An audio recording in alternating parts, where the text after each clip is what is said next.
Says we are live. Welcome to the 8th episode. I need a name for this, like, little live stream we do. I need to come up with a little name for it. Welcome to the such and such name. It says we have 0 viewers, so I appreciate every one of you. That's awesome. I at least got 2. Me and you are here, so that's 2 people watching. I just got a notification. Oh, we got 3 people jumped on. But hey, so tell me how the sound sounds. I just bought a $129 microphone. So I went to Staples. No, not Best Buy. It was something like Electronic Express today. No, was it yesterday? Oh yeah, okay. So real quick. So yesterday I went to Electronic Express.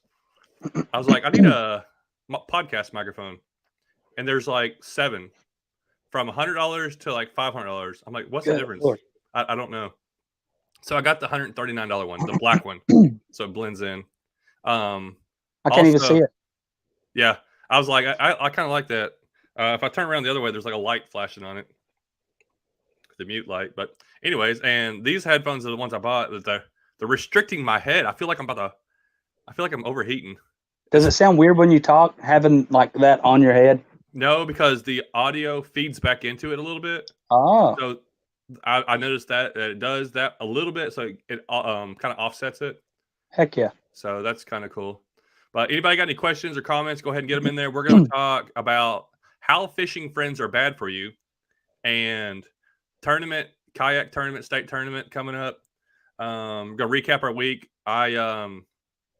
Yesterday, I've been doing some dumb stuff recently.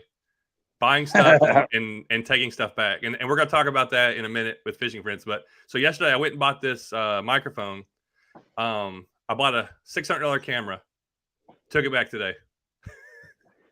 I thought you said you bought the $500 microphone and took it back. I bought the $120 microphone, a $600 camera. Took the camera back today. I kept it one day. I took it apart. I'm like, I don't know why I bought this. I thought I needed it. I was all hyped up about our tournament. I was like, I'm going to use it. I got it home. I'm like, I'm not going to use this. This is stupid. It'll sit around.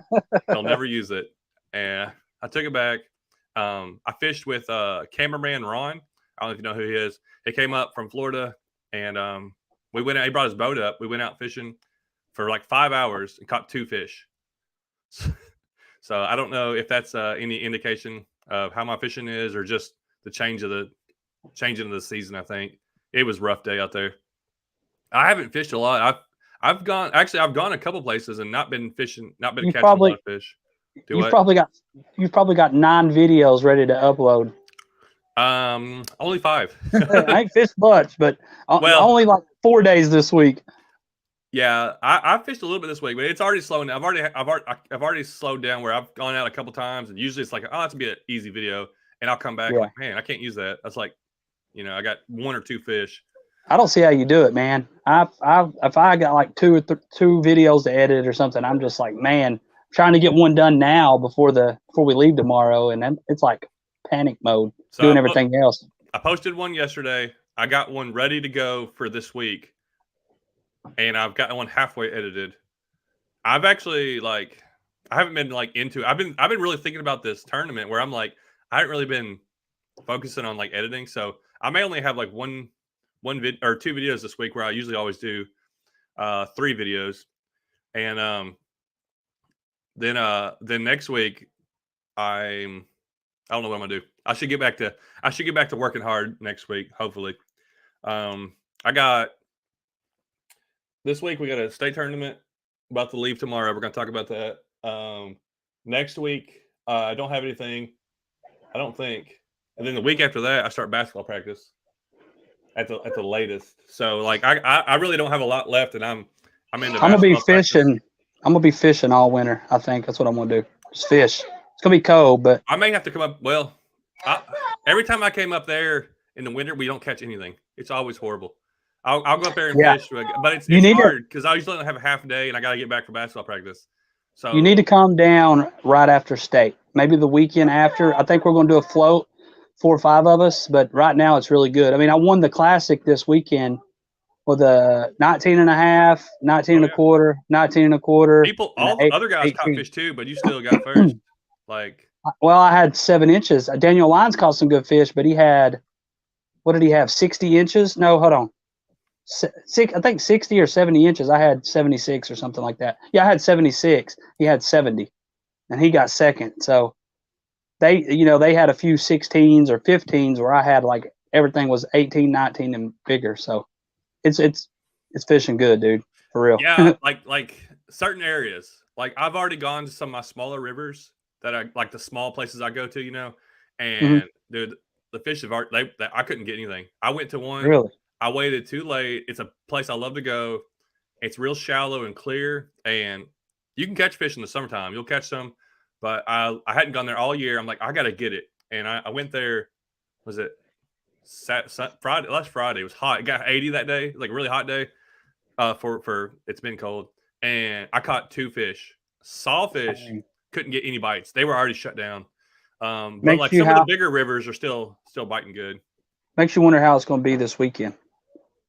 I know. So if whoever's getting on here, this is Josh Bassenbeer, and we're gonna go to the KAST Tennessee State tournament. We qualified through our local group 10. We're in the top 10 of our. How many people do you think we have in our group? Like 40 maybe. Oh, in our like 10 cat. Yeah. There's probably like throughout the season, I guess like people that regularly fish it, we're probably looking at around 40. I looked at it kind of close, like all the points and everything, and there's probably only 20 people that fish. Everyone fish hard. Yeah. So it is, and I still was only like the 6th, and I won 2 tournaments. So yeah. I'm like, it's kind of hard to get that. It's tough to get that top 10, but there's not a ton of people. But there's those. It's definitely challenging. They're competitive. We're surrounded by like really, really, really good kayak anglers around here. So yeah, that's the thing. We got guys with especially in 10 cat. There's a few clubs around here that's where most of the really, really, really good anglers are at. Yeah, because they fish. Well, I mean, they around this area. Most people can fish a lot because there's a lot of local places, and they don't go fishing just once a month. It's all the time. I was watching do you know who? What's his name? I can't. I have a problem with names. I draw a blank all the time. Cole and Jay, their channel. I've seen them, but I don't watch them. I watched a Cole. He fished in Arkansas, and he did a state tournament, and he was talking about it. And they only had 50 people in their state tournament. Wow. And he started doing a league. I've been following. He just started this year doing kayak leagues, and he only fished like 4 and made the state. So I was thinking about it. It's like they just don't have. It doesn't sound like they have near as many. Yeah, I'd say Tennessee has one of the stiffest competition out there. Yeah, you've got some big tournaments like in California and stuff too. I bet Tennessee's got some of the toughest competition out there. It's got to be in the top. I know there's a lot like up at north, like New York and some states like that have a lot of kayakers, but like Alabama, Tennessee, Georgia, I mean, we got to have a ton because there's so many places and so many people kayak fish. When I registered last night, I think we already had like 70 anglers signed up, and that's on like and that's Monday, the week, basically 4 or 5 days before. Yeah. Well, let's talk about, if you have any questions, get them in. And we're going to talk about, we're going to kind of talk about kayak tournaments because we'll explain it here in just a minute, what all is going on. And then we're going to talk a little bit about, if you have any comments about bad fishing friends, go ahead and put them in. I'd like to read them at the end. And then I'm going to have my take on it. But, or how fishing friends are bad for you. Or if any comments are on there, we'll try to get to them. And, I don't think we have any like actual bad fishing friends. Hey, you might. I might have some. they just influence you to spend money. Yeah. You're always trying to keep up. Yeah, we'll do that. But so give a little recap what you've been doing this week, and also I want to hear about that fish Luke caught. So tell us about that. The what? That bass Luke caught. Oh, the giant. Just been fishing.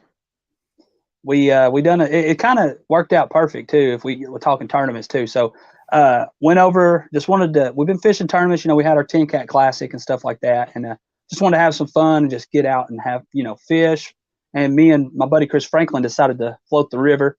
Ended up having a really good day. I think he ended up catching over 20-something smallmouth. I caught 14 or 15. Yeah, so just having fun. Yeah. And then Luke reached out to me and wanted to fish again and was wanting to fish the river.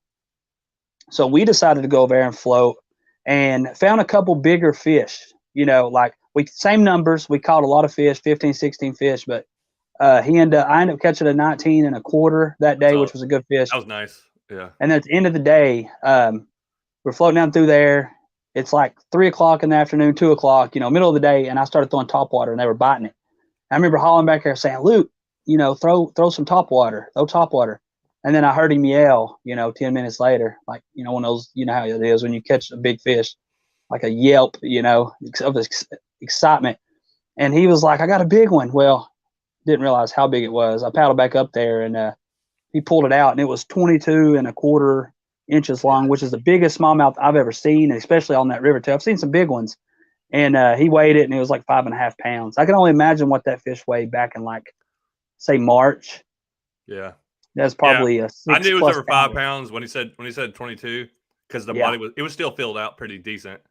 It was still a solid fish. It wasn't skinny, but those fish are super long though. Those river smallmouth are just incredibly long. So it's crazy. There's so many 5-pounders probably in there, but to really get one is you fish it all the time, and that's so rare. I've chased that 5-pounder forever, and I finally caught it this year at the beginning of the year, and now I guess we got to move up to a 6. And now that I've seen one that size, like 22, I'm like, okay, that could happen. 6 pounds could happen. It could be 22 inch 6-pounder for sure. So 22 is that's long. Yeah, so we around here. We did those 2 floats, and then he was like, the classic. I had forgot all about the ETK classic. How do y'all do that? I didn't even know about that. I don't fish. I've only fished 2 this year. You qualified if you just fish one event, but I ended up winning one of them. And so I was just like, I'm just going to fish it, see what happens. And they took money out throughout the season for big fish, for the, first place. So they had $1,000 put back for first place. But they fish them every Thursday night, and it's all on Fort Loudon, different ramps. So they move different ramps and fish out there. And so it kind of worked out because we were allowed to fish the 2 rivers, the French Broad and the Holston. And I was like, I just fished it twice. So I already know what they're eating and had a game plan and went over there, dude, and was able to find 4 big fish and ended up winning that thing, winning the classic and $1,000, which is going to pretty much cover this entire trip for the state championship, and bought a bunch of things I needed. So I know you were riding high. Like I saw your post. Yeah, dude. I think you messaged me or something. And you ever get that feeling? So you can just tell, like you just feel something's gonna go good. That was it. So Josh has had a lot of good things happen this week, and Josh has been pretty serious into the kayak tournament. He's the one that got me into it, and we've been having a blast last year and this year. We've gone to like every event. We've stayed together in like 3 or 4 events. We've gotten to go to state tournaments. This is our 4th this tournament. Is a 4th one. Yeah. And and there's gonna be a lot more people this time. Yeah, so Josh does some extra, he does extra ones, and so we got a big one coming up, 2-day state tournament, and I know you're worried about driving out there. It's gonna cost a bit. Like we got the room paid, but still we're gonna have to spend some money. It's 4 days out there. I think it's almost 5 hours from me. Yeah, it's about the same for me. Oh, really? Okay. We're going to Kentucky Lake. We're going on the other side on Paris, Tennessee. Is where we're gonna meet up. But when I heard you made that $1,000, I bet you were like, oh my goodness, that's going to help out a lot. I said, when I get done with editing this video, you can hear me saying, thank you, Lord. Thank you. I was like, thank you. Because I knew, I'm going to be doing really well in this one. Yeah, that's going to help out. Hey, real quick, I got kind of a sponsor. I haven't made any money yet, but I might if you buy a generator. So right here, McCay Southern. Let me pull it up here. Their phone number which is in the information, it's 423-506-3166. It's an electric company, McCay Southern, and let me show you their area. It's between Knoxville and Chattanooga, Tennessee, and that's a good fishing range right there. Me and Josh have fished all over that area through there. Oh, yeah. But if you have problems with losing power and maybe you need a generator, a backup generator to kick on when power goes off, so you don't have to lose power. And I know a lot of people are in the mountains right there, and that could be a helpful thing. So my brother-in-law actually owns the company, Josh, and my sister Oh, works really? there. So my sister works with my brother-in-law, so she helps. And then my youngest brother just started working there, and he's all about trying to sell generators. So Heck yeah. if somebody buys one, then I get a commission off of it. All you got to tell them is that I told you. And if you say you saw it on Creek Fishing Adventures, they're gonna know who it is. But anyways, yeah. So information, you can message me, or the information is in the video description there. I might bring that up one more time later on. Let's get into our tournament. So this is a sorry.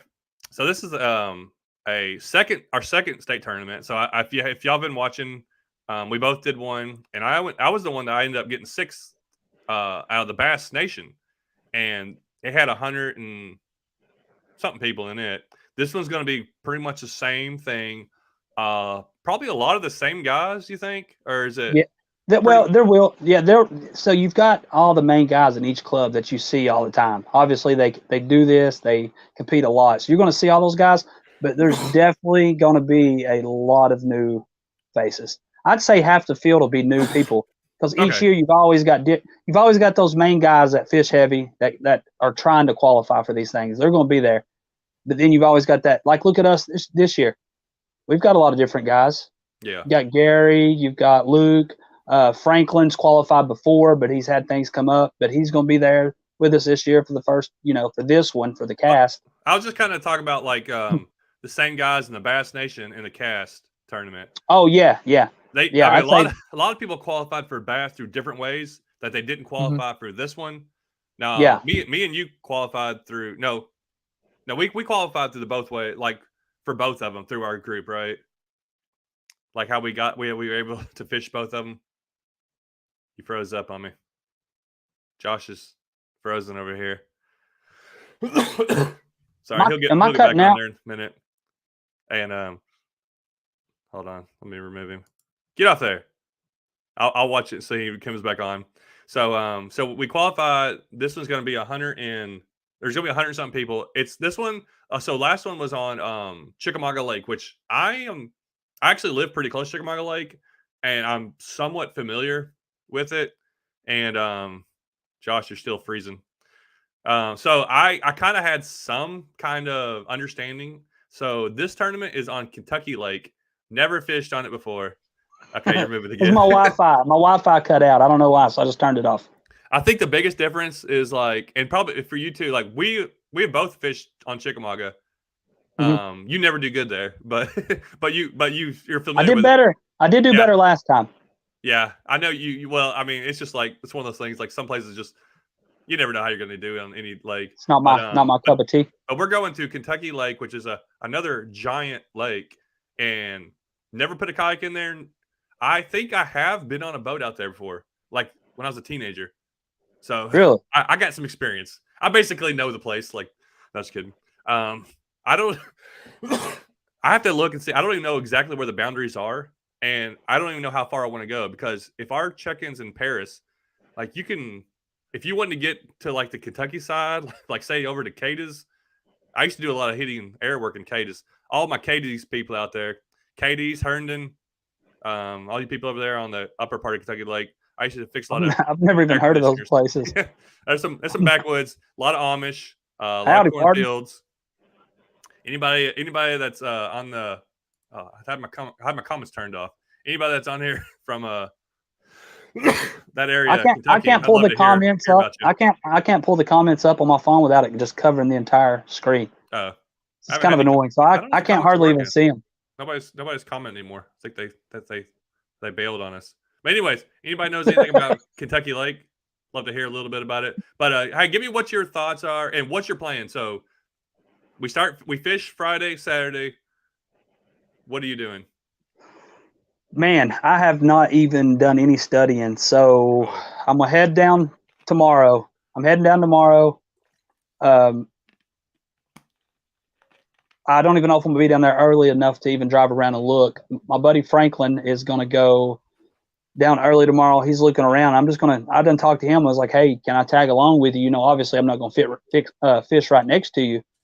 And I just need an area to go to. And I think he's found a pretty good area with a lot of like sandbars and stuff like that. And I'm just going to hopefully go with him. And then he goes this way. I'm just going to go and look for what looks good to me. Maybe look a little bit more tomorrow night on Google Earth and look around and just go out and fish, see if I can find some fish. I've got like 13 rods tied up. So I'm hoping to leave some at the B&B before Friday morning when we take off to actually fish. I'm hoping to rule some stuff out and get, hopefully get a little bit figured out. But I've heard that it's going to be tough. I mean, that's what I keep hearing. Everybody just keeps talking about it's going to be tough. But we know how it goes. Somebody's going to find fish. Yeah. Somebody's going to accidentally find them. There's a couple people that are good and going to catch them.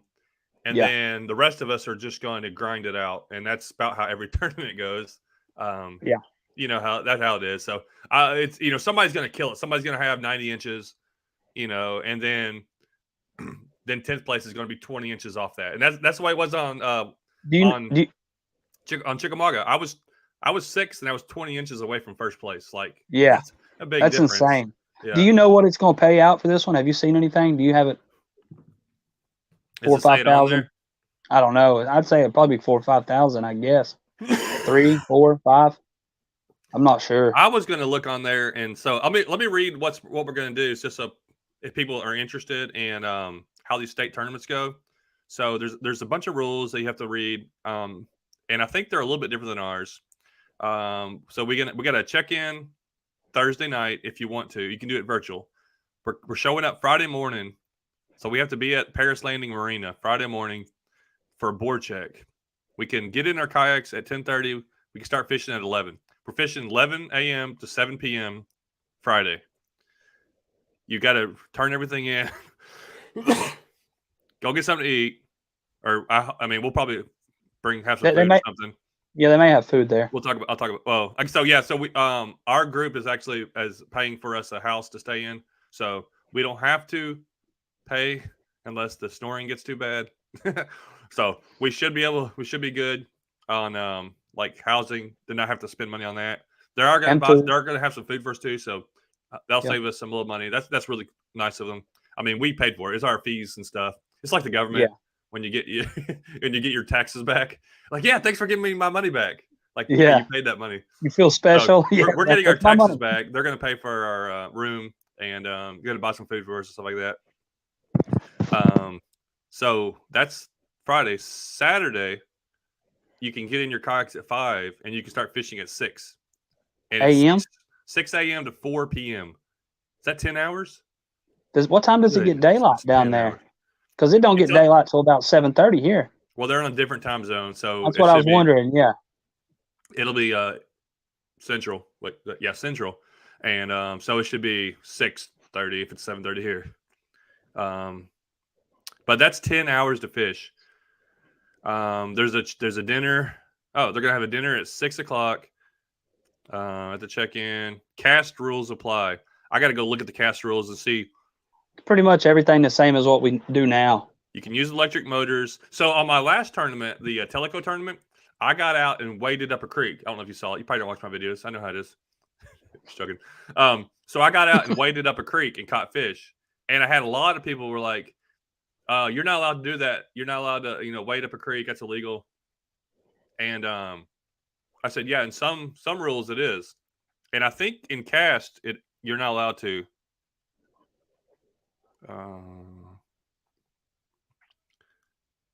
Let's see. I mean, some tournaments, as long as it's tied off to you, you're allowed to do it. I don't know about this one though. Yeah. In ours was the Teleco one that we did. Oh, we can do that in ours. And some of these guys get nervous. That's the only way I caught 3 fish. They don't want to compete against them. Some of them creek boys like you that can go up there and find them 20 inches. They get nervous. They try to cut those rivers and creeks off. They do. I swear. I don't understand. See, and I've talked to Alex about this too, and I know you're on the same boat. Like, it's a kayak tournament. Let us go in kayak skinny waters or get out and wade. I agree. As long as you're with your kayak, I can't. I don't agree. I don't want to be a boat tournament. It's not boat rules. It's a kayak. I agree. There should be a rule. Say you're in a creek, and then there's a hill, maybe 20 foot over, and there's some type of little pond that's got a little flow through it. I don't think you should be able to like pull your kayak over that grass into that other section. But if you can pull your kayak and you got to go over some shoals that are in a creek, that should be legal. I don't think you should be able to pull your kayak 50 yards through a field into, another section. But I think if you can walk, if you need to get out and walk and pull it and get to another little depot, if it's in the same little stretch, I don't think there should be anything wrong with that. That's exactly what I think. And it says that in most of them, it says you can't pull it across land, but you're allowed to pull it upstream. And I couldn't find it. I'll look to make sure. I think in KAST, I don't even think you're allowed to get out of your kayak. I'm gonna look it up. I don't think so. Sure. Reading that comment you just pinned though, that's Fisherman 83. Sure. I have been to parts of Kentucky Lake, and I've fished off some of the streams that are off of it, and I've been to spots. You throw a rock in, the whole area moves. It's crazy. Like if there's Asian carp there, you throw a rock in the water, you think there's no fish there. The whole, there'll be 100-yard stretch that just wakes from all the fish sitting up there, just whoosh. They swim. Who's going to get slapped in the face by an Asian carp? Oh, yeah. It could happen. They get spooked. I don't think our kayaks are going to scare them that much, but like that. Well, that's what's aggravating. Like if they're in an area, like how would you even be able to fish there? I saw a video the other day in a kayak, and that thing jumped as high as their head. Yeah. They went to paddle, and it was like straight up in the air. I know it's a problem, and I've never fished in a kayak in those kind of areas, but I have seen it in off the bank. I've seen it in person, so it's going to be really interesting to see if that plays a part. Plus, they're doing a lot to fight against the Asian carp thing, and I think they're starting to get a handle on some of it. You think so? And speaking of that, I got a buddy that used to work on that. Now he moved over to East Tennessee. His name is Josh also. And I want to get some guys like that on here one day. Like we'll do some, I'd love to talk to them about just about how they control the water, what TWRA is doing for us and kind of things like that. But so I've got all my rods and reels that I'm taking. I got 1, 2, 3, 4, 5, 6, 7, 8. I'm only taking 8. But I want to buy one. There's one that I may have to borrow one. I want a spinnerbait rod. I couldn't find one. I went and bought one, and we're going to talk about that in a minute. But that is a lot. 8 rods is a lot for me. But I'm probably only going to take 6 with me. I went and bought this today. I can't show you that. Do it. I'm going to show you what I bought here in just a minute. I'll have 13. Chris Franklin will have about 7. Dude, one tournament, I think he had 18 rods. Yeah. So I want to do some videos. I may even do a separate video for on this second channel of while I'm there, just going around looking at everybody's kayaks and what all they have. That'd be kind of interesting. Oh yeah, yeah. That way. If you're talking about the lures, awesome. We need to do that Thursday. I'm just kidding. Yeah, I don't. So I've got all my fishing gear ready to go. I'm leaving tomorrow also. What I'm trying to decide is, do I want to fish somewhere on the way to make another video? If I leave early enough, or just get to the lake and just stay focused on the tournament, get there, check some spots, and then that way Thursday I know that's what I would spots. Do. I'll have I don't want to fish all day Thursday for sure because I don't want to get tired because this 2 days fishing is long. But I'd love to hit 3 ramps, hour and a half a piece. Boom, boom, boom. Yeah, I would focus on the tournament, man. Put that effort into that. I mean, who's to say you don't go down there and just be in the right area at the right time and win and come home with a good. There's the PA. Yeah, I'm sure it's gonna be 4,000 or 5,000 for the winner, top. I'd say so. Yeah. That's the thing. If you win top place in these tournaments, you can get some notoriety. Now, second place maybe. Anything else, nobody cares. You won't hear from anything. If you want, the Jordan Marshall won. Well, he's kind of well known in the kayak world, but he won the top place in the Bass Nation one where I got 6. And he's on all the podcasts and people are wanting to talk to him, ask him stuff. And also he crushed it too. So I mean, he did also caught a lot of fish. But if you get he's got a honey hole down there. Yeah, if you get 3rd or 4th or 5th, nobody's whatever. You don't care about you. You didn't get first. But I mean, that's fine. You're either first or you're last. That's it. Yeah. I always think about these things, and I'm like, what if I win something or get this giant bass and get to talk about my lure or something? But I don't know. We'll see what happens. I just want to get like a deal. I need a rod and reel deal. Somebody out there, find me a rod and reel deal. I'm tired of spending money on rod and reels. But anyways, so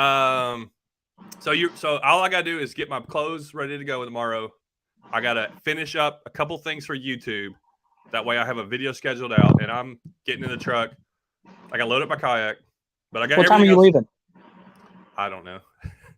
I think I'm gonna wait till like 1. Yeah, I don't think I'm gonna leave early. I'm thinking midday. Yeah. I want to get there before dark. Yeah, but that way I can get down there and I don't have to be there like all day because I'm pre-fishing Thursday, and I'd rather get down there a little bit later, get organized at the B&B, and then just get to bed and get up, be ready to roll Thursday. Yeah, I'm not gonna. Yeah, I mean, I want to get everything organized, be down there, kind of situated, and then I'm not gonna get up early Thursday. You know, I ain't getting up early. No, I guess I will because everybody else will be up early. You'll be the last one out. They're cooking breakfast too, dude. They're gonna make us breakfast. Well, I may get up for that if they make breakfast. Gravy, bacon, eggs, biscuits, all kinds of stuff. So guess what happened today? So I've been on this what's it called? This jury duty. I've been on jury duty on call or like scheduled for 3 months. So I had it today. Was it today? Yeah, it was. So I get up. I call yesterday, say be there 8:30. I get up, I go there, get there 8:30. I'm standing in line, and the deputies come out and say, "Everyone that was here for jury duty, it's canceled. You can go home." I was like, "Yes." So, you don't think they'll call you while you're gone down here, do you? No, I don't have it till Tuesday. Oh, sweet.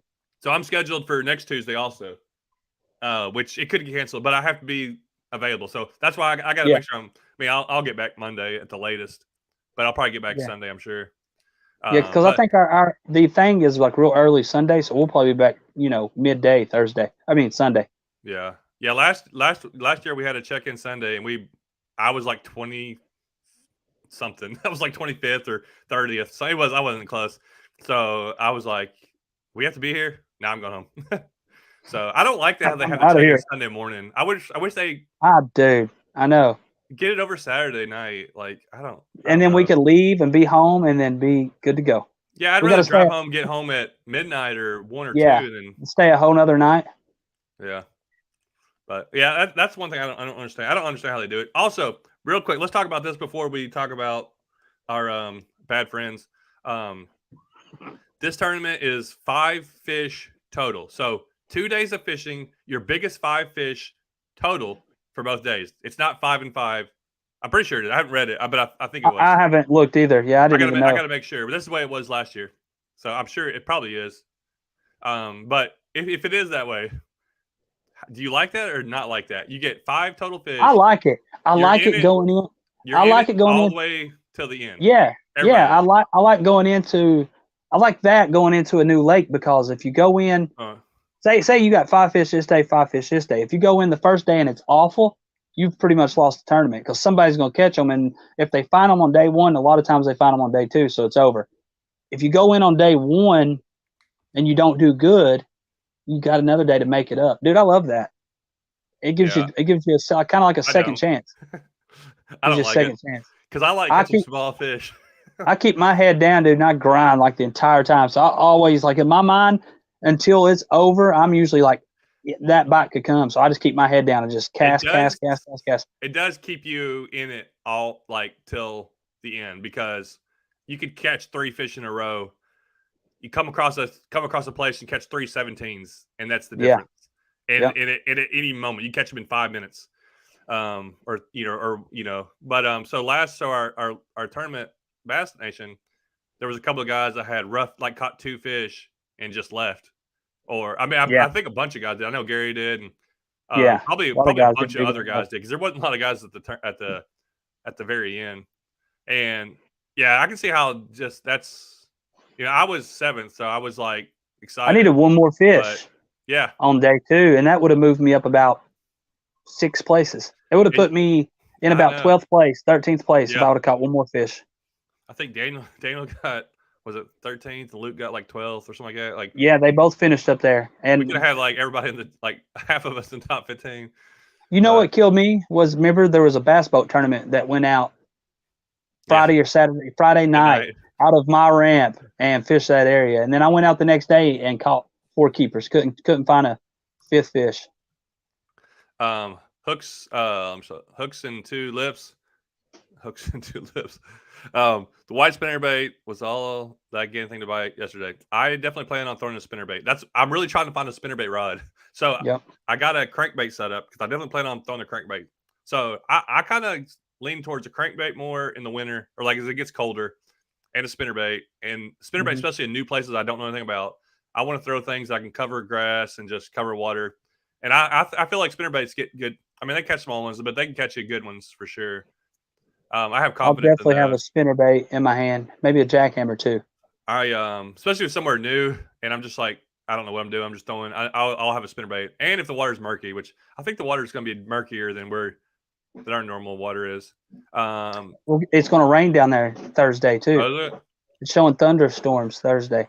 I have a feeling those fish are going to be schooled up in places, and I'm not going to catch anything unless you come across them like busted or something. I think it's going to be tough. I think it's going to be really tough. I do too. That's all I keep hearing, dude. Everybody's saying how tough it's going to be, but we both know you never know. We might end up at the right place. You could have a horrible day, but that horrible day you just catch a couple good ones, and that's all you need. Mm-hmm. So I get asked this a lot about the moon phase, and do you look at the moon phase? Do you look at the bite schedule where they say it's a good bite and bad bite? Do you think about that before you go fishing? And I never do. You guys ever have any problems with full moons messing with the bite? Mike's out fishing. I have no idea because I don't ever care about it. So I guess the days I go out and I don't catch, the days I go out and I just don't get a bite, I'm guessing those may be full moon maybe bites. I should start tracking it. And I've heard about it. Maybe I should start tracking it, but I don't know. I've gone out in days where looks like it's supposed to be the best fishing, and you cannot get a bite.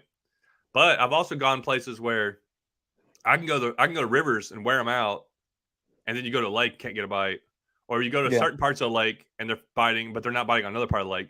So I don't really know. I don't put any effort or thought into that because, I mean, when I'm fishing, I'm just going fishing. I don't know what's the point of me thinking, oh, it's going to be bad or it's going to be good. Like I'd rather just think, hey, I'm going to. I've definitely heard a lot of people talk about the full moon. Those fish probably feed all night long. I've been out there and I've been like, man, this is tough. And buddy's like, well, it was a full moon last night. Yeah, but still, you're fishing though, so I don't know how it affects you fishing wise. Yeah.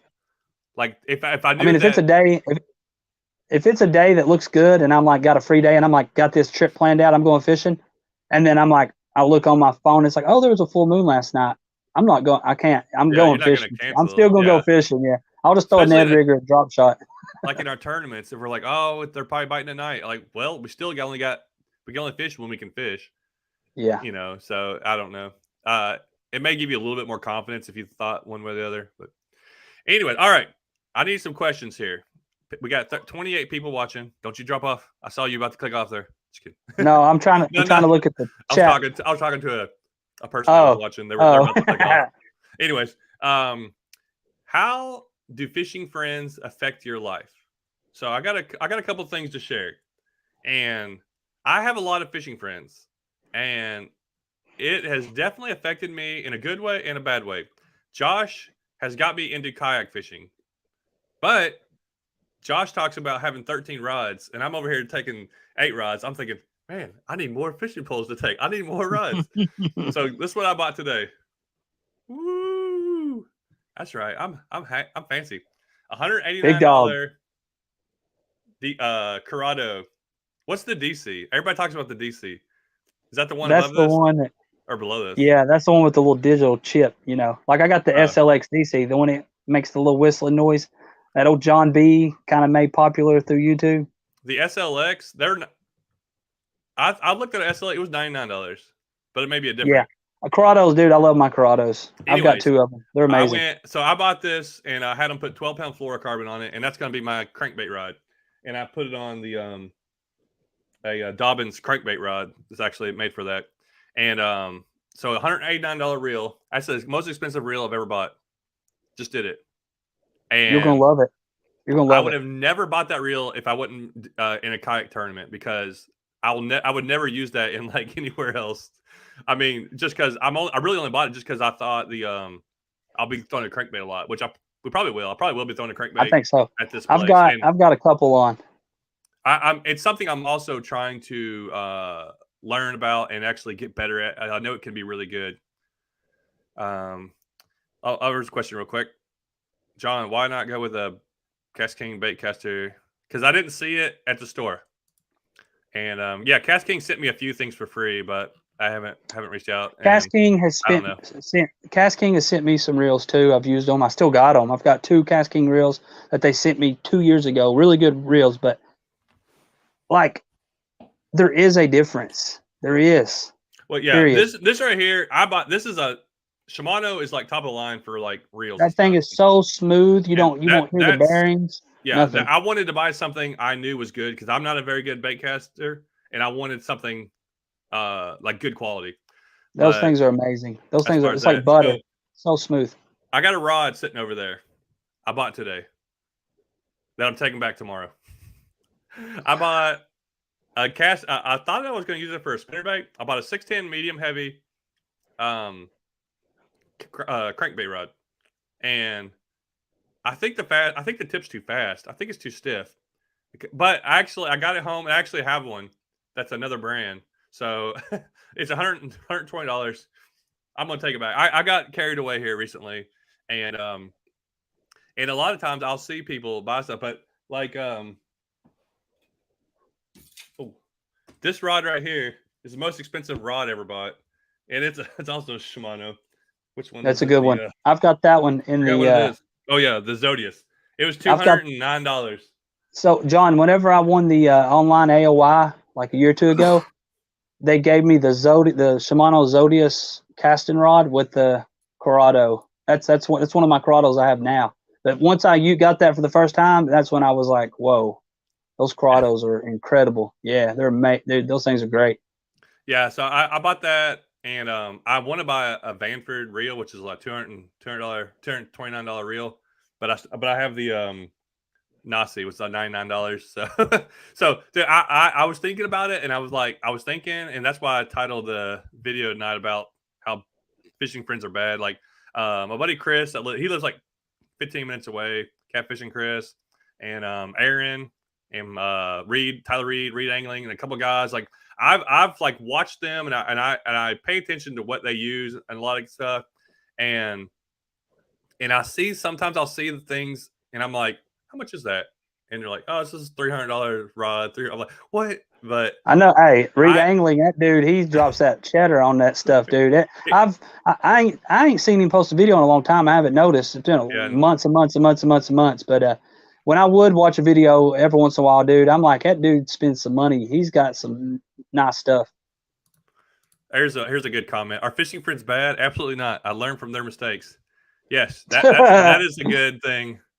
That is one to have. If you watch and them see them. But what happens is I have friends that buy that, like Chris went and bought that Zodius, and I was like, I gotta buy one. I saw it because also it is the specs on it are my favorite for what I like to use. It's a 6.9 medium extra fast, and it's like the exact what I like. And I was at Bass Pro today, and I bought that one rod, and I'm like, I'm just gonna take this one back. But I saw like 2 other ones that I wanted to buy so bad just to use them. And I started thinking on the way home. I was thinking, I need a loaner rod program. Half the time I want to use a fishing rod or reel for like 2 months, and then I'm like, okay, I'm done.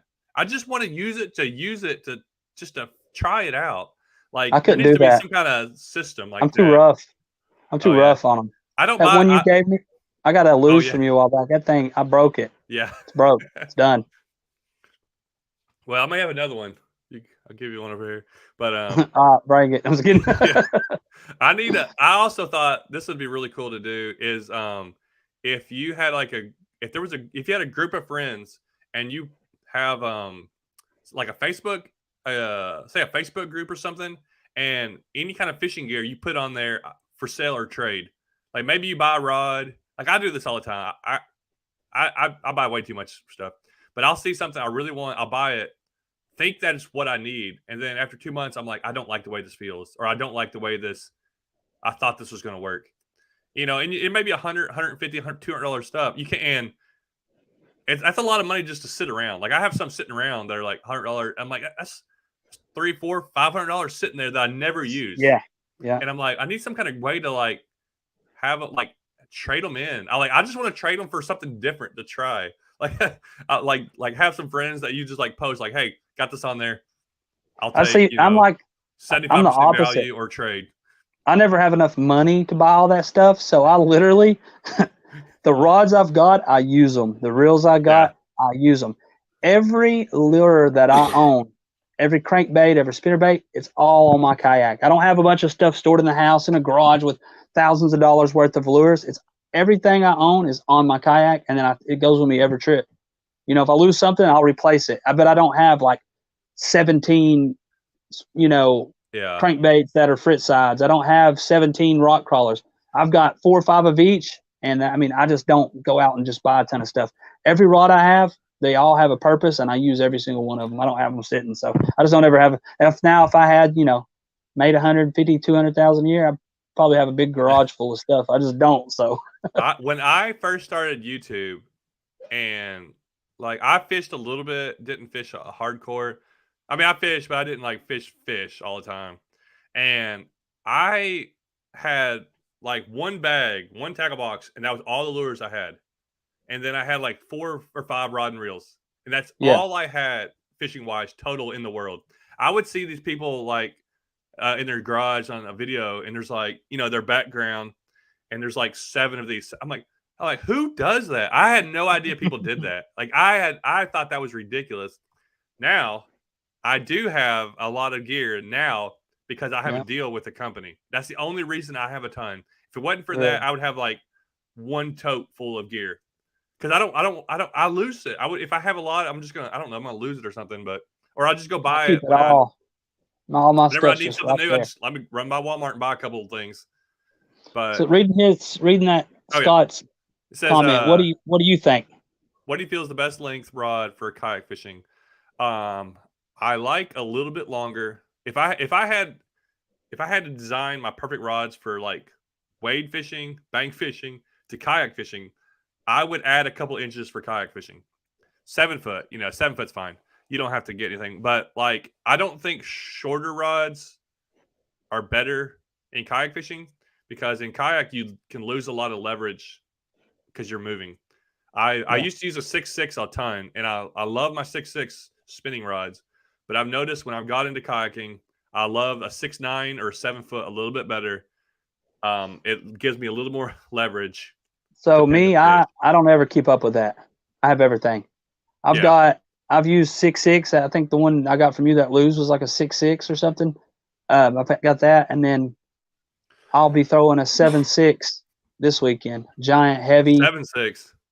Yeah, big old rod for weight. I've got I've got another one at 7.3.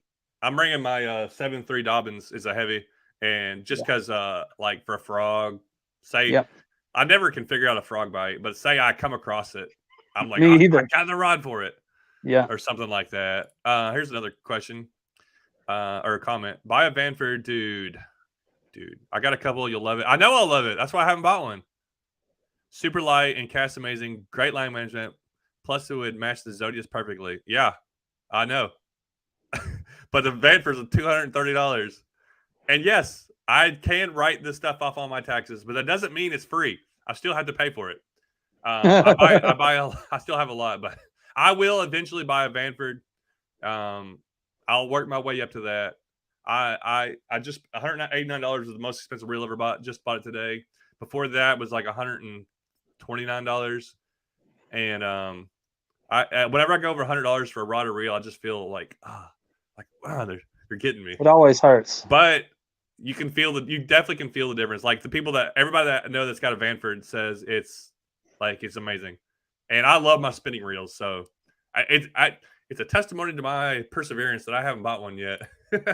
I'm surprised I haven't got it yet. But what else? So fishing friends push you to one good thing about them is like explore new places, like especially like kayaking rivers and stuff.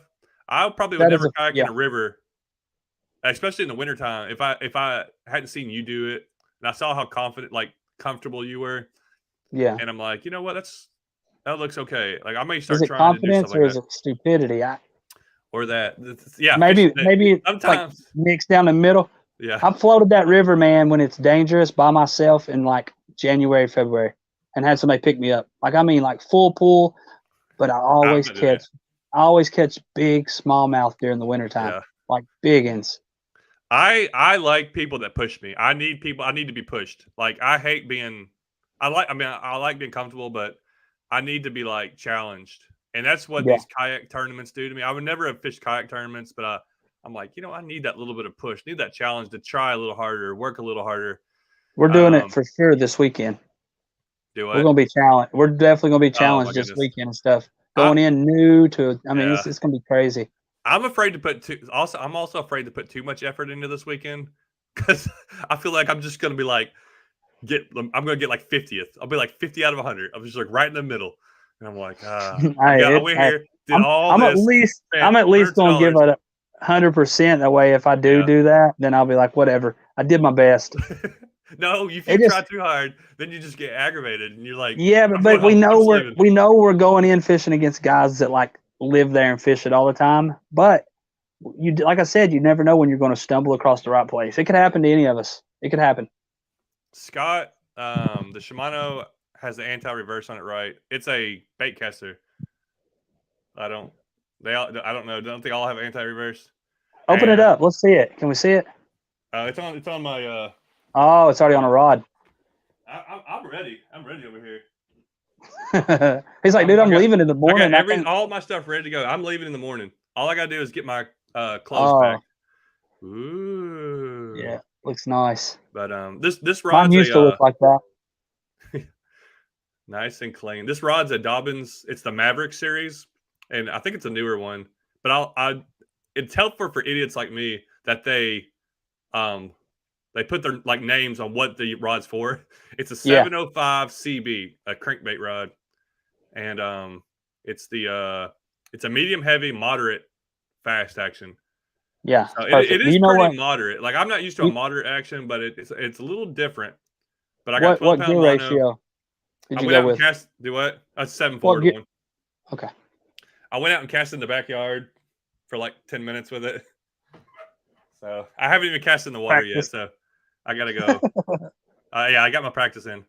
I gotta go do that. Let me give me something that fishing friends have helped you or hurt you. Me? Yeah, you got anything? And yeah, if anybody has a comment Well, about I mean, how fishing friends helped or hurt, put them in. you covered it, man. I mean, like your friends always like we wouldn't probably fish half the stuff we fish. Some of it, like you coming down to the Little Pigeon. I remember when we very first met each other. You come down here and fish a Little Pigeon because you've seen some videos and stuff like that. I would have never come down to that little river I fished with you, or Creek River, a couple weeks ago, up all the way down there. And then the other part is like the whole thing. This whole thing. You see your buddies with Corrados. You see your buddies in Hobies, and yeah, here I am in a Hobie now. Because everybody else has got them. Which I mean, I love it. I'll never go back to anything else. But when you see these other guys in them and how stable they are and how much room they got, and when you see them in person at the check-ins, you're like, wow. And obviously you want one, especially when you're into it like this. Some people, they don't care. I see guys all the time. It's like, oh, I'm gonna buy my 10-foot kayak. Yeah. Until you get into one of these and see the difference. Yeah, I've seen that so many times. Everybody that complains about something, like how somebody else, like I don't need that. It's because you haven't used it yet. Yeah. Once you use it, like I may be selling that 12 at the beginning of the year. I'm just saying if you like that color too. Yeah. Unless I don't know what I'm gonna have to sell it for. I know I don't know. I don't know. Yeah. So I might be able to pay that much for it. I definitely want a 12. That's what I want. But you know what? I don't know. Dude, it's awesome on the river. Like the river. I'm trying to decide. Oh, is it on the river? You like it? Well, I'm sure it's good on the lake too. But how much effort I want to put into next year's like kayak tournament? Like I'm already like. Do we up it? Up it? I don't know if I can do more. I was thinking about doing less. Maybe fish a BOS or something. Oh, see, I would rather fish the bigger tournaments, I think, than try to I think I would be fun. That way, if you do good in one of them, you get to go to like qualify for something else. I I want to still fish. like. I like Good. 10 Cat. It's once a month. I love Sometimes. it. I wish it was closer. I wish I was closer. But What's that? Oh, 10 Cat. yeah, it's just some of them are Yeah, like 2 hours away. yeah. Well, and then But it's again, like I said, it is once a month, so you got time to. And they plan our schedule out all year, so everyone knows when the tournaments are. So you kind of got to advance to kind of schedule them. Guys that may work like regular jobs. That's one thing I like about it is you can schedule it out. Sometimes I wish we had like 2 a month. I do too. I'll be waiting bored. Like, man, come on. That's why I fish some of the other stuff. Some Yeah. of the weeknighters and stuff like that. Keep you I a little would more go occupied. fish the one on Chickamauga, but they fish Chickamauga every week, and that doesn't sound exciting to me. Like No. I don't. What Maybe I should go to the about ones where they go to Gunnersville because I've never fished in Gunnersville. Maybe I should try like schedule one of those.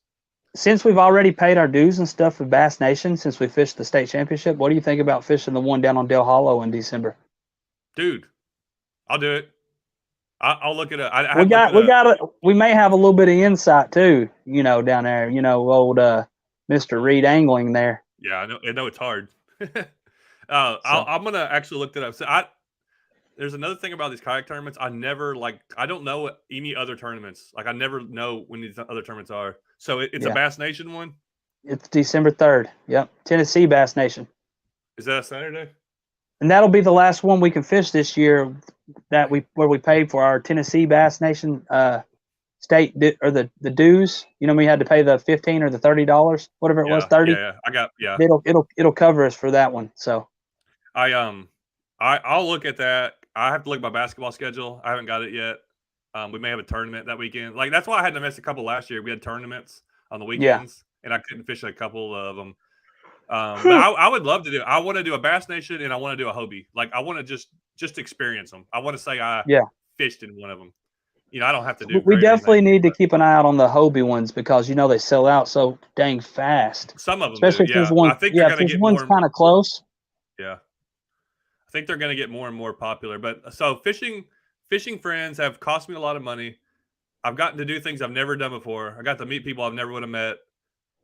Just through friends, from friend to friend, and also I learned so much. Like there's certain people that I watch their videos, but I'll never listen to what they say about a rod or reel because I don't think it's relevant to me. I don't think they fish the way I fish. Say they're fishing out of a boat or something like that. Mm-hmm. And then there's certain guys that I know where they're fishing at. I know how they fish, and I'll either watch their videos or I'll talk to them in person. And when they say something, I'm like, I'm taking that as gospel. I'm like, okay, if you say this works or you say this is good, I'm trusting this. And that's a part of weeding out friends. And you can, I mean, some people, it's their best friends. You can't listen to them sometimes like that. I mean, I'm not saying that you just got to pick people that you trust. I've got a few guys that we fish with that when they tell me things, I'm kind of like, okay. I do that with everybody. If they tell me a lure, I do not care what you caught a fish on. Yeah. It doesn't matter to me. Don't tell me what lure I'm not going to listen. Yeah. Sometimes I do. I don't care. Most of the times I don't. Like if we go down here and we go fish the championship and I'm fishing with Franklin and he's like, dude, I'm catching them like this. I'm probably going to put it up. I just have to. But I get what you're saying though. Yeah. I know guys that listen to that stuff way too much. I know one guy in particular that he's always wanting to know, what do you catch them on? What's this person catch them on? And he'll tie all that stuff on and go up there and he don't ever do no good. Like, go out there and figure it out yourself and find out what they're biting. You may catch them on something completely different a week later. I think some people dwell on that stuff too much. Yeah, so as far as listening to people, you really have to pick who you're going to listen to. And I got my uncle. So he's actually one I used to fish with a lot. He's the guy that he's a car salesman, and we joke about it all the time. He'll exaggerate like crazy about stuff. So I could hear it. I could he's like, I could picture if he's trying to sell me a gun, usually it's a gun or a car. I've bought so many guns and cars and knives and stuff like that since I was just on the side note. I've been buying guns, cars, and trucks. And since I was like 16, so probably guns even earlier than that. But like, But he can sell me. He'll talk it up. It sounds like the greatest thing in the world. But like me and you, same. I know you do too. Me or not? Don't exaggerate. But me and you talk to guys that, oh my goodness, they can exaggerate. If someone tells you we wore them out today, I never believe anybody that says that anymore. There's a if you tell me you wore them out, I know you caught a bunch of fish. There's guys that'll say we wore them out today. They caught 10 fish in. Dude, I know a guy that does it every tournament. 10 fish isn't wearing them out. Like 10 fish is like, yeah, we caught a few fish.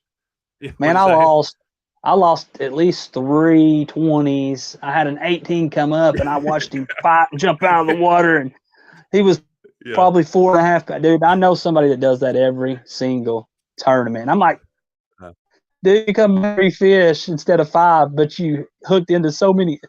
Some people just, I don't know. Makes them feel good, I guess.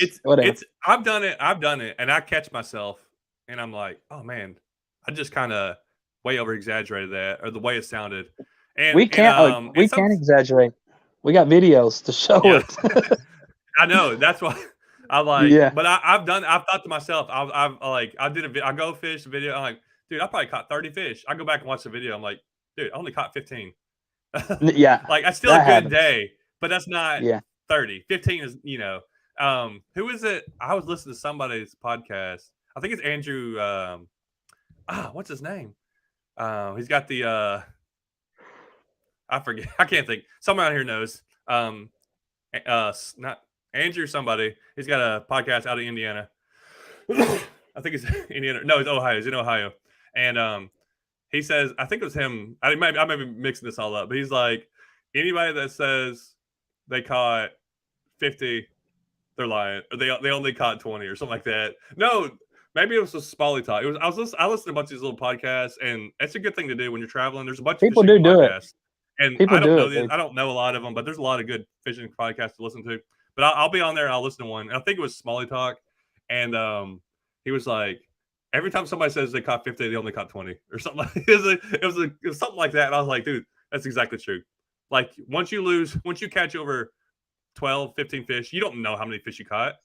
Like, I know some people count and we caught 73. I try to count and then I lose count. You just forget. You just get fishing, and then later on you're like, I probably caught 25. And dude, it's just like you said. You go back and you're like, did I miss some of these catches in these videos? You're like, no, I only caught 14 of them. I thought it was 20 something. Yeah, you'll have these stretches where you catch 3 or 4 in a row, and those you just like, man, it was on fire. And like, oh yeah, I forgot that 2-hour stretch where I didn't catch a fish. Anyway, all right, let's go through some comments, and we'll get off here. Josh, appreciate you coming on here. Thanks everybody for watching. I'm going to answer a few questions, and I'll read them off to you, and see what you say. Let's see here. Mike's out fishing. Sorry about that. I take one rod and reel, set it with me waiting, so I like to be versatile. That is me. I do that 100%. I even say in a lot of my videos, if you take the less stuff you take, the more fish you catch, and I believe that. Kayak tournaments is a little different, but you know how it is. Even kayak in a river, sometimes less stuff you take, the more fish you catch because it's easier. You go with what you got. If I go wade a creek, like if I go up there and like Mascot and wade one of those little creeks, I'll usually just take one rod.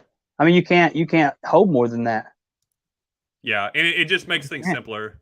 Yeah, I know you can put one in your backpack and you can have a couple rods, but I like to move and take one.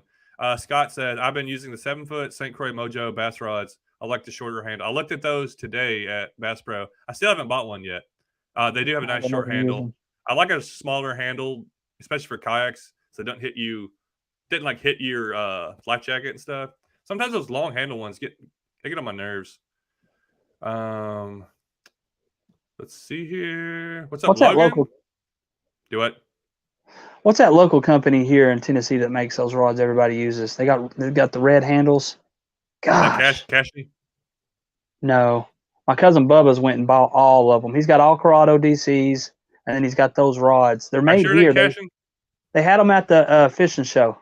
Oh, I got one. Yeah. He's got the same one I got. Yeah. Yeah, you did buy Dixie one. Custom rods. Yeah, there you go. I do like those. Yeah. I have one. And nice. I love that rod. Yeah. He's got like 10 of them. You go out on him on his boat. That's all he's got is all those Dixie Customs and then Corrados. I need to find a person like that to like thousands of dollars though. They're $140 for their base model. I think they make a higher end one, but it's made here and it's really good. What baits do you like to use in the fall, winter? I use the same thing all year. For me, I know that in the fall and winter, I go to a crankbait. I'm going to use a spinnerbait, and if I fish, I'll usually fish a little slower, especially out on in the winter. I think right now that spinnerbait's key. Maybe I think a frit side, like a flat-sided crankbait when it gets colder. That's how I did really good on Cherokee when I won that Bass Nation event, was like a frit side. Small Kayak on like a small little jig head, kind of like tight lining it, just throw it out there and just let that thing fall. And then like a Ned head or a drop shot. That stuff's good in the wintertime. Either of you use the Nico leech?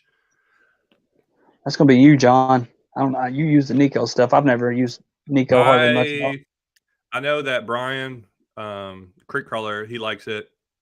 And I've used it. It works. The Helgramite works too. So it's like, for me, I don't know why to switch. And a lot of times, if I'm going to use something like that, I like the way the Yum Dinger is. I've really learned it and trust it. So if I'm going to use something, the leech is kind of long. It's like a 5-inch lure, but it works. All the Nico stuff's great. Like I think they all work, but I just can't. If I'm going to use one, I'm going to use the Helgramite because I have so much confidence in it. Mike says Kentucky Lake can get rough quick when the wind. Yes, I remember living out there. I remember a lot of people talking about it. Like you can white cap and get really, really choppy. It's a big lake. It's flatter over there. Over here, we're on the mountains. I hope if that storm runs through, I hope it runs through Thursday and then it's gone. Yeah, it's supposed to be. Yeah, that would be. Hopefully, it's out of there.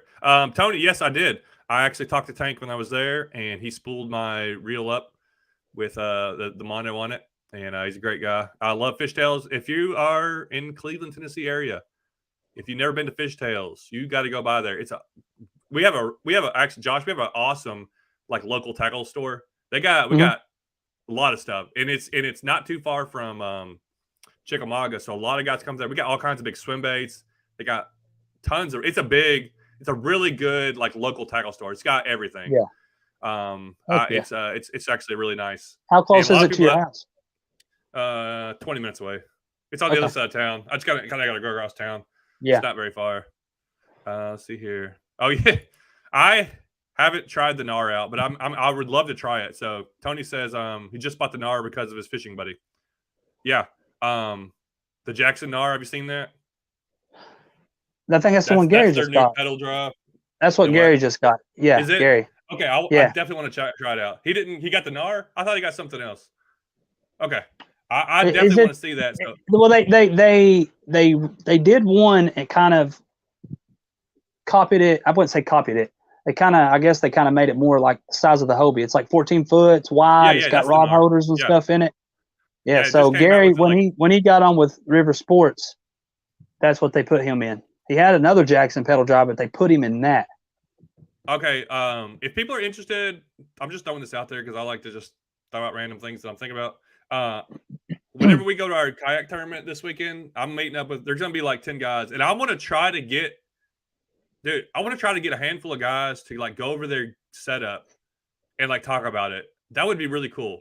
Yeah. Guys that don't have YouTube channels or something like that, just kind of. I would love to get that. That would be a cool little video. If I could get it with all their gear on it, that would be really cool. I don't know if I'm going to be able to work that out because when they have their gear on it, they'll be fishing. But anyways, I want to see. I definitely want to talk to Gary. I want to see that. I'm really interested in that Nar and see how it works. Scott says, fishing friends, great stories, but we all make each other spend more money. Yeah. I think you definitely spend money no matter what you do. Like if you go somewhere with friends, you spend money. There's not nothing you can do to not spend money. But fishing wise, there's a lot of expensive things to buy. Okay, here we go. This is a good one. Water Rat Lyle, what is your guys' top 3 baits for this weekend? Yeah, what's the 3 things you got tied on that you plan to throw? I hate to put that on here. Everybody, I already know spinnerbait, frit side. I'll be spinnerbait, frit side. I don't even know which what is a crankbait. I looked it up. You showed me the video. It's a crankbait. It's a crankbait. I think I'll be throwing a spinnerbait a lot. I could see myself throwing crankbait a lot. And You ready for my 3? I think an A-rig, possibly. Oh, I thought about that. I got one actually. But then I might throw a wake bait a lot. I just bought a new wake bait from 6 Cents. So Yum Dinger on a 1/16 ounce jig head. Yum Dinger weightless. Yum Dinger on a one. I got 3 rods that's Yum Dinger tied up. Actually, I have two exact rods. One of them, I'm going to have a Yum Dinger on a 1/16 ounce jig head. One of them is Yum Dinger weightless. And then I'm going to have a spinnerbait, crankbait. I've got a hook, or I've got a spinning rod set up with a fluke, a weightless fluke Texas rig. So if it comes down to it, if there is a good bite on that, on the weightless, stick bait, I could always take that fluke off and put a stick bait on. So it'd be the same thing. I've worked my Yum Dinger, like the stick bait. I worked it like a fluke before and caught fish, just twitching it. I don't know. Scott again says, would you guys ever come fish the Hobie event on the Susquehanna? I actually wish I had known about it earlier, and I would have loved to have tried to do that. That place has got a lot of hype. Seems like for a reason too. Dude, I listened to a lot of people talk about it after the tournament, and it's world class. They say the smallmouth up there fight like nothing else. They're the best fighting smallmouth, and they're just thick and strong.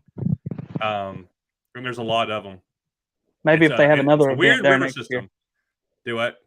So maybe if they have another event there next year. I've also heard that they might not have it there next year. I think it's something they're trying to do every year, but also I've heard, this is just from podcasts I listen to and people I watch and listen to stuff.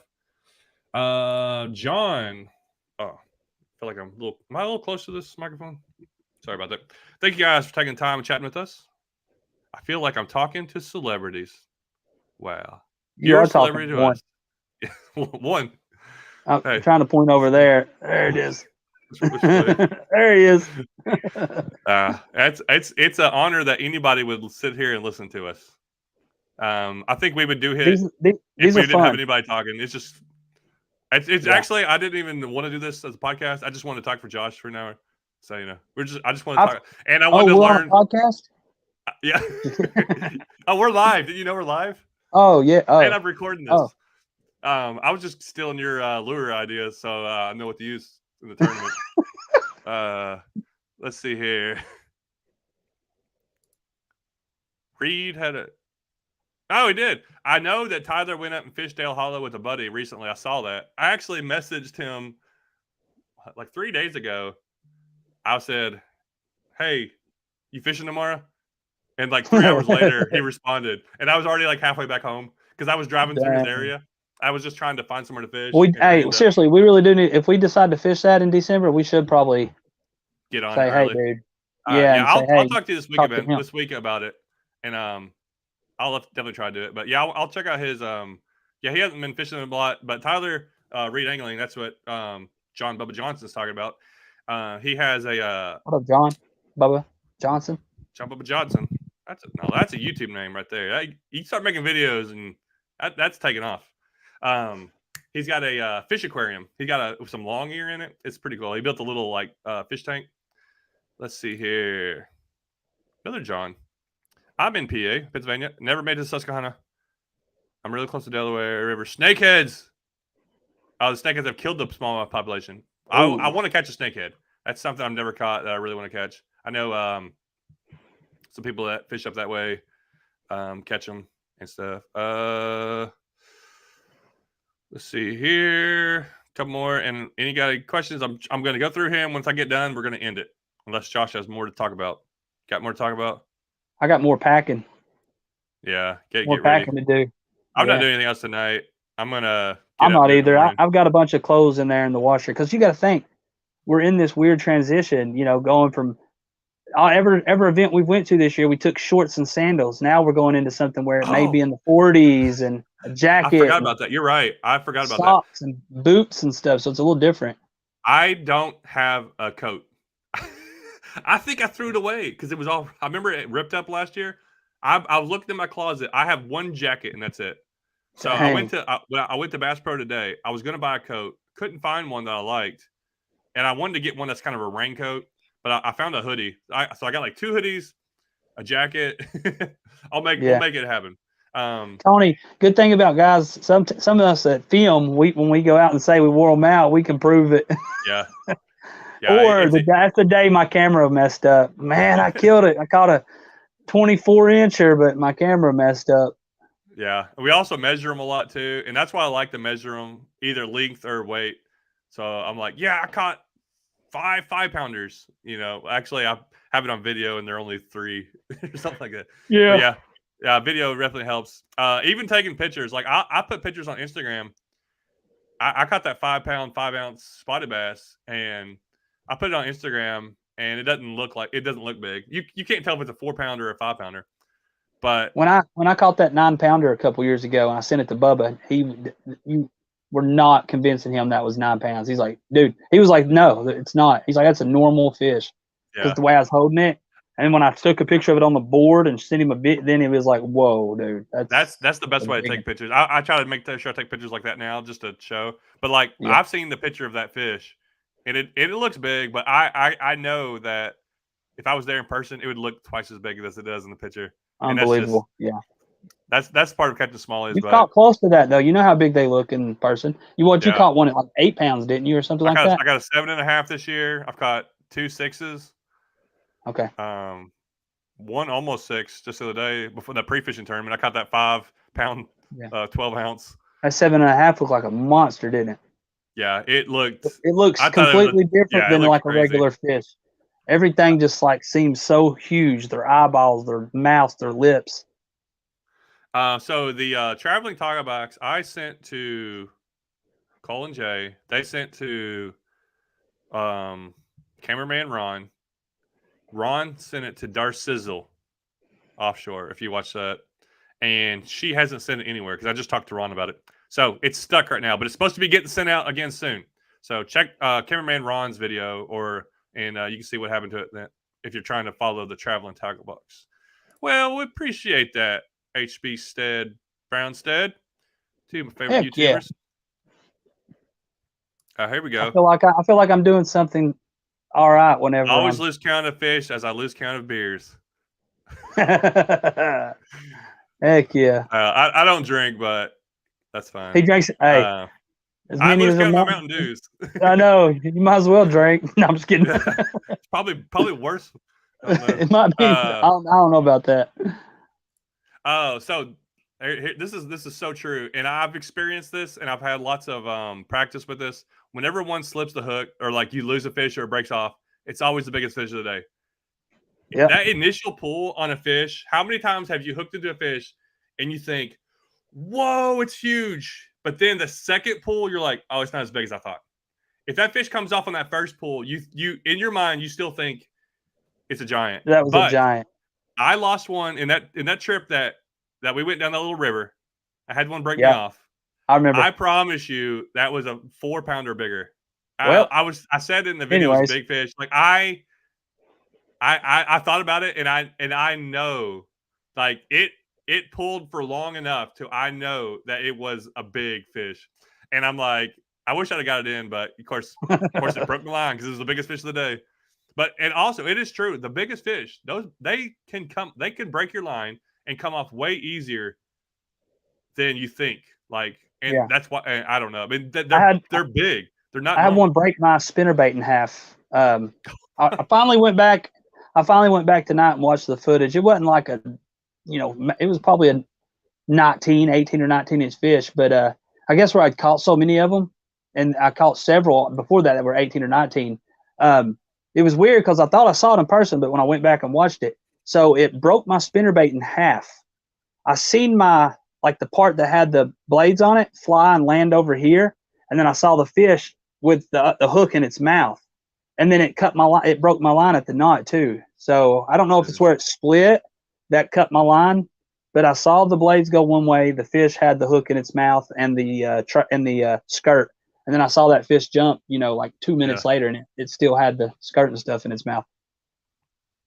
Yeah, those big ones that's why they make good stories. But it's true. Like, I mean, not everyone you lose is big. Sometimes a 2-pounder can hammer it and feel like a giant. But Agreed. yeah, the casting rods are USA made. I think who was it? Somebody uses those a lot. Jordan and Jordan, Thomason. yeah, yeah. Okay, I think they're both sponsored or okay. something. I need to Co-staff get. for them or I would something. love their cheapest rod's like 169 or something. It's kind of expensive. I want to get with some rods that have a cheaper one, but you got to get them. You got to get the Chinese ones to get cheap. To get under $100 really is they're just too expensive. I got a Hobie PA because my wife asked the salesman if we bought something different, we would be back in a year to get one. Yeah, that's a good salesman. Yeah, that's what I tell people about just getting from a non-pedal drive to a pedal drive. Like, once you get a pedal drive, you won't regret it. If you don't, you'll be like, well, I wish I'd have got one. Now, I love my Old Town, and I've been in some Hobies, but I'm still really comfortable in my Old Town 120. It's very, very nice. I love my Hobies. I got 3 of them now. I got a PA14, a PA12, and a Hobie Outback. Yeah, you could And have let me borrow one for the tournament, but no, I didn't. you should. Hey, if you would have asked, I would have hauled that thing I didn't down even there. think about it. Well, you just got it. I No, didn't either. I didn't either. I'm Now gonna. the Outback will definitely be used for like really skinny stuff. I still want to get the seat risers for the seat. It don't sit up like the PAs do. That's Once you something once that I, you once you sell that one next year and get a 14, then you can sell your other 14. I don't think. well, yeah. Well, there's if they put me in a 360, they'll put me in that PA 12 360 if I Oh, they're sell the just other gonna PA do. 12. Oh, okay, gotcha. Yeah, they want me to Um, have something different since I've already got a PA 14. They want me to have something a little bit different. That way, it's something different to talk about, something a little different to show, and it's always you always have a little bit more to talk about when you got multiple things that are just a little bit different. yeah, it just gives me. Yeah, the hooks into lips. I used the Z-Man, the bugs. I think it's what's called. The other day in the river, and I caught a ton of fish on them. It says, John, why do you not use a fish finder? And Josh, how do you use yours? And are they worth it? That depends. Are they worth it? It's up to, I guess, Dude, if it helps you or not. I don't use one because I'm stubborn and I like it simple, and I don't want to give in. I'm trying not to give in. Jordan Marshall has freaking won so much stuff, dude. He's one of the best anglers out of a kayak in the country, and he don't use one. But me personally, I get used to it. I have to have it. It's one of them things where you get used to it. You get Just used to comfort. looking at it. Yeah. I like to look at my depth. I like to look at my water temperature. And then, I've got the Lake Master card. I like to look at those contour lines. I like to see where those creek channels are. I like to see where some of those points are. If there's any humps, I like to mark those things. So in the Tin Cat Classic, I was able to, find some spots. Like there was a little island out there that I was able to mark it on my graph and go out there and sit on it. And I caught a ton of smallmouth off that little hump. It's like a little island. So, Yeah, if you some know people how are to use experts. I'm it can not be an worth it. expert. Most Yeah, I'm people not an use it. expert. Yeah, most people are going to use it just to like. I'm gonna see what the water. Maybe you're moving water and you find like warmer water especially in the wintertime, and you keep traveling in that warmer, and it gets warmer and warmer, and you're like, Yeah. okay, I'm getting into warmer water. This is going to help me out. Or you see a ledge if you're watching the depth. I've I done don't know. that opposite in the summer where the lake's warmer and you go further back into a creek and it gets cooler and cooler and cooler. You get into that, you're out on the main lake and it's 88, 89 degrees. You get further back in the creek, you can look at that graph and see where it's, 73, 74, and then boom, catch fish. But I definitely like I don't really use it to just find fish. I don't use it to look and say, oh, there's fish. I don't really use it to mark fish. I use it, like I said, to be able to tell where I'm at depth wise and stuff like that, where those points and stuff are. Here's another thing I'm stubborn and I don't want to try is a I haven't BFS. either. Yeah, I haven't I mean, either. I'm sure they're awesome. Everything's awesome, but I'll probably get into that about 3 years from now from when they get out of style. I'm always slow to like change things. So no, I haven't tried it. Don't know anybody that's tried it that much. I think Chris may have, my buddy Chris. He may have one. Can't remember. I've definitely seen them. Sure, there's a lot. I'm sure it's good for Heard something, about. and there's a way for something to use. I still throw most of my every lure on a spinnerbait. I mean, on a spinnerbait, on a spinning setup. Anyways, this guy's 100% correct. Scott, thanks for all the comments tonight. John will throw the same yum dinger 5 different ways. That's right. Ain't no wrong way to throw a yum dinger. He's already got it tied on 4 different ways right now. Oh yeah, it's a good question. As close as y'all are to Lake Gunnersville, y'all should fish a tournament there next year. I've never fished on it. Didn't we talk about that with Matt? Wasn't Matt talking about that somewhere we went one time or something? It seems like what's his name? Oh, I can't remember. There's a guy that finished. I think he finished 7th in the Bass Nation tournament. I got his number. I got his name, and I'm drawing a blank. If you're watching, I'm sorry. You were talking to him at the check. We were there at the thing. He was sitting there. We were talking to you. Yeah, he actually let me borrow a Hobie. We went out fishing. He let me borrow one of his Hobies. He tried to get me to come down to fish in a tournament they had. But it was the same week something else was going on. It was a 2-day tournament too. Well, what'd you think about the Hobie? I didn't even know that. Was it the Hobie one? No, you said you fished out of a Hobie. I didn't even know that. So he has a 14-foot and a 12-foot Hobie, and he let me borrow. We went up and fished below Watts Bar, and he let me borrow the 12-foot, and it was kind of weird. I was getting used to it, but it was kind of cool. I loved the room, but we were in current the whole time, so it was kind of weird. I didn't really get to settle in because the whole time it was like turning, so it was a little different with that. But I felt really comfortable. I jumped right in it. It felt fast. It felt like it goes good. Yeah. But, heck yeah. Let's see here. We got finish up a couple more, and we are overtime right now. I'm paying Josh overtime right now. He's getting all kinds of that's expensive money from this. What is your longest smallmouth? My PB is 18 and 3/4. Yeah, a 20 is nice. I've only caught probably three or four 20 inchers, and I fish a lot. I don't think I've caught that many 20 inchers. It's really. I've got my biggest is 21 and a quarter, and I've caught 3 21s, and then. Oh, I've never caught 21. Yeah. I've caught 3 21s, a 21 and a quarter, and then I've probably caught over the last like 2 or 3 years. I've probably caught 40 20 inchers, 30 20 inches. Yeah. But you know how the river is over there. Yeah. That's all year long though. That's two of mine are from that river, and I've only kayaked it 10 times. And yeah. I've caught a bunch of 20s, tons of 20s over there. I caught 3 over 19 inches Saturday, 118 in just one day. Yeah. So that thing, it's got a lot of big fish in it. I've been able to catch some giants. I've caught 2 22-inch spotted bass. Yeah, that's 22 insane. Inch on the board with their mouth shut, and that's something most people never will do. But I live in an area where there's spotted bass, and see how lucky we are. Huh? See how lucky we are. Like you're down there around like massive spotted bass. I'm right here, 10 minutes away. Hour and a half away, and it's just like a totally different fishery. Yeah. Never tried the ACC crappie sticks. But I've been wanting to try them out. That's some more rods that I want to spend money on.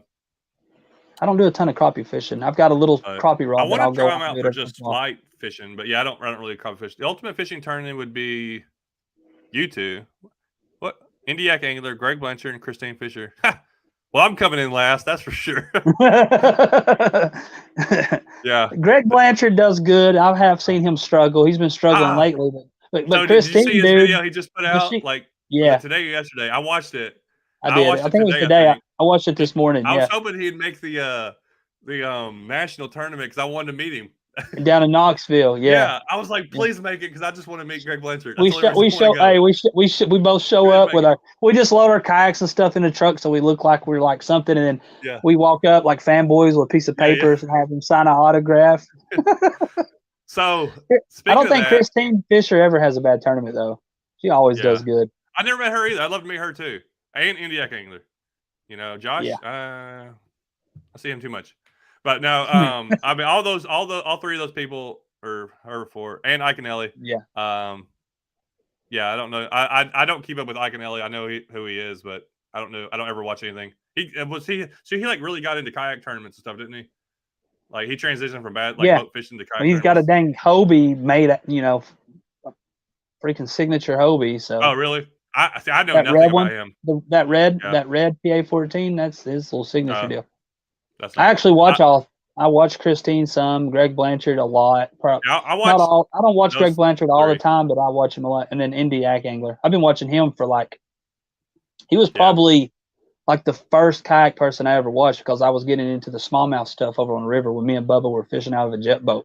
I ran across him. Me and Bubba were always blown away about those big smallmouth he caught. Chad Hoover. I've never met Chad Hoover either. I know he fishes around this area a lot. Like, it's actually funny. Like the people I do know from the people I don't know is as far as I'm like in the YouTube industry and in the kayak fishing world. There's like a ton of people that are like fish all around me. Like they come to the lake Yeah. like 30 minutes away.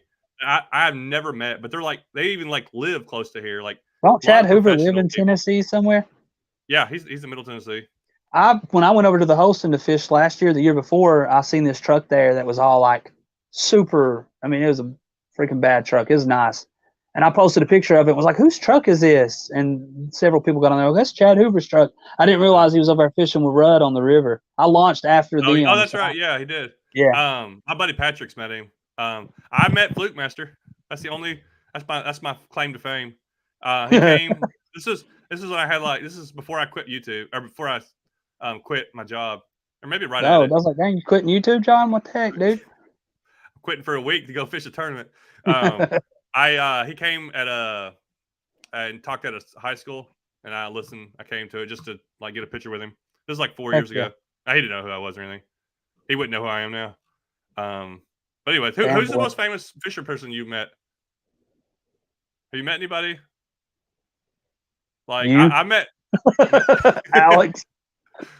Yeah, but Myself? You knew me. No, I'm just kidding. You knew me before. Like I knew you when I had like I don't even know 5,000-10,000 subscribers. I think. Oh, I think you might have had 30, 35. Oh, really? Yeah. I think you had around 35,000 subscribers, 30 or something like that. And then I think when I first started watching Rudd, he had like 22 or something, 20. I started watching him pretty early. There's a lot of guys I watched like early. Oh, I met I met the biggest YouTuber I've ever met. That's a fishing YouTuber. I've met 2 big YouTubers. Well, the biggest one I fished with is First Day Fishing. I didn't fish with him. Mm-hmm. It came. He was in Knoxville, and we were gonna fish, and it flooded that day. So we just met for lunch. He was a really cool guy, Mike. I'm trying to get some of those guys. I've seen his videos, so. Yeah, I'm trying to get him. I want to get him back down this way. He would love to. He likes creeks and stuff. There's a bunch of guys I've messaged, but there's a few other people that I've met that have probably. You fish with that other little guy too. I fish with What's his name? There's another dude you fish with. He fishes. He's got about 25,000 subscribers, 30,000. He fishes out of. That's who it was. Yeah, I couldn't think of his name. Yeah, you fish for him. I see him some. Don't he fish with like Lojo and some of those guys or something? No, he fishes with Noah. Oh yeah, Kingner Bass. Okay, and, yeah, that's who it is. Yeah, he may have fished with some of those. He knows like some of those guys, but yeah, I actually talked to him the other day, but he's not been fishing as much because he's had a death in the family and he's got a bunch of stuff going on. He's actually having to do a bunch of like work for his dad and stuff just to keep things going. Oh yeah, but it's been crazy, but he's been handling it really well. Really nice guy, but yeah, I mean I could name probably 100 YouTubers that I've gotten to fish with, and just because I'm privileged to get to fish with guys, and we call them smaller YouTubers. You know, you got a small channel, but I don't know. That doesn't mean anything. Like, unless you let it mean something. Like, you could be, the best fisher person and just not be that good, or your channel just didn't take off like some else's do. So I've been able to be privileged to fish with probably hundred of different people that make YouTube content and that are out there fishing all the time, and that's been awesome for me for sure. But anyways, oh, that's cool. I've never met Extreme Flea Fishing either. Mike's meeting him. Oh yeah. I mean, obviously, the creek crawler. YouTuber in North America, 100%. Yeah, I was talking about you. Where were you at earlier? I was talking about the Nico Leach. Anyways, we got to close it out. It's been an hour and a half, dude. I appreciate everybody that's on here. We got a lot of comments, a lot of questions, a lot of people watching.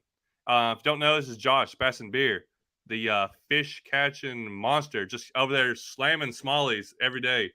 Fish catching machine. I went in the other days. So heck yeah. Can I say something before we get off there? Any of the guys that are local to Knoxville, if you could, check out River Sports Outfitters. That's something I just got hooked up with those guys, and I don't know, they're really nice people, and they took care of me. And like I said, every chance I get, I want to kind of push their name out there because they took a chance, gave me an opportunity to work with them and stuff like that. Put me in a brand new PA-12. So any chance I get to kind of put their name out there, I want to try to do that. So River Sports, Knoxville, Tennessee, down on Sutherland Avenue. So they're in Knoxville. I've never been there. Yep. I need to go in there. It's a cool place. It's a big Have we been there before? Have we I don't think so. Meetups? Yes, no, we did we had a check-in there. Were you there? And yes, you were there.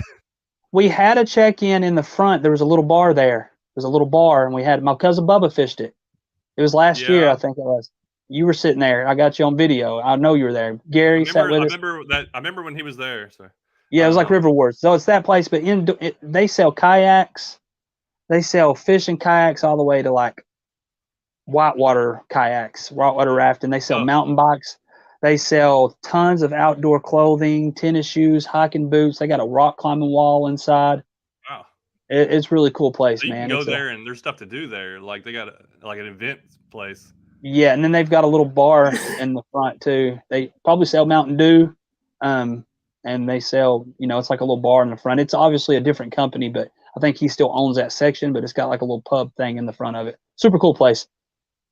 Yeah, so that's really cool. I'm proud of Josh getting that connection. So he's got big deals going on. So next time you see him, he may have his head may be too big to walk through the doorway. But yeah. He's gonna show up at the tournament this weekend and be like, yeah. Well, that was sponsored, y'all. That was an undercover fat joke. You won't be able to fit through the door. No. So anyways, let me wrap it up. Thanks Josh being on here. Go check out his channel. Trying to hit 5,000 subscribers. We're going to a kayak tournament. This is the last of the season kayak tournament. And, our new season will start next month or whatever. What? Not if we fish at Bass Nation on Del Hollow in December. This season still? Is that still part of the season? Well, it might not be, but it's still this year though, so it'll be. Oh, so real quick, I'm going to do a video. You need to do the same thing because I'd watch it. I want to do a video that I wrap up. I go through. I'm going to print out a list and write down every tournament that I fished for the 2022 season. Every tournament, how much money they each cost, how much money I won. And then, of course, I got 2 trophies. I got 3 trophies, 2 for winning, 1 for the sportsmanship. Just kidding. But just a recap video. Hey, this is what happened. This is what I got to do. This is what I got to experience. Got to go this lake. Finished, 12th. This one I finished 2nd. Did I break even? Did I make money on the year? Kind of stuff like that. I'm gonna do a little recap, but I got to get through this weekend, get it out the way. Make that money. I got to make all that money from this weekend, Make that money. Cash in those few $1,000. And I just want to win a fishing rod. That's like they have all these rod giveaways, and I want a fishing rod. I don't think I've ever won anything. Or a kayak. This guy over here wins kayaks. Everybody else wins kayak.